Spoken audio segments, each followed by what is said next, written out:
আসসালামু আলাইকুম। যারা দীর্ঘদিন যাবত আমার নিউজগুলো শুনছেন অথবা ইরানের এই নিউজগুলো শুনছেন, আজকের এই ভিডিওটা আপনারা সর্বোচ্চ শেয়ার করবেন। বাংলাদেশের মানুষের কাছে ইরান একটা সহযোগিতা চেয়েছে, করবেন তো?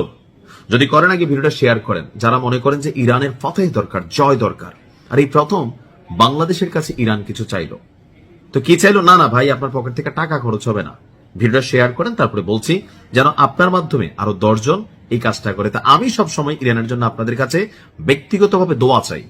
দাওয়ার কাজ ইরান করতেছে, দোয়াটা আমরা এখান থেকে পাঠাইতে চাই আরশে আজিমে, সেখান থেকে রাব্বুল আলামিন যেন এটাকে কবুল করে নেন। ইরানে হামলাকারীদের বিরুদ্ধে ওআইসি এবং ন্যাম সদস্য রাষ্ট্র হিসাবে বাংলাদেশ সরাসরি নিন্দা করবে বলে প্রত্যাশা করছে তেহরান।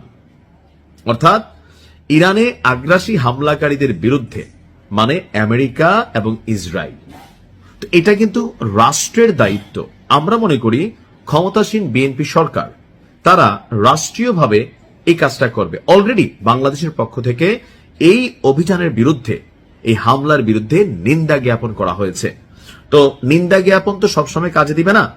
ওআইসি এবং ন্যাম সদস্য রাষ্ট্র হিসাবে বাংলাদেশ সরাসরি নিন্দা করবে বলে প্রত্যাশা তেহরানের।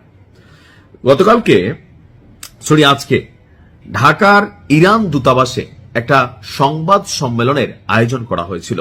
সেখানে যিনি ইরানের রাষ্ট্রদূত আছেন জলিল রাহমি জাহানাবাদী, তিনি বলছেন বাংলাদেশ একটি মুসলিম দেশ, একই সঙ্গে ওআইসি এবং জোট নিরপেক্ষ আন্দোলনের সদস্য অর্থাৎ ন্যামের সদস্য।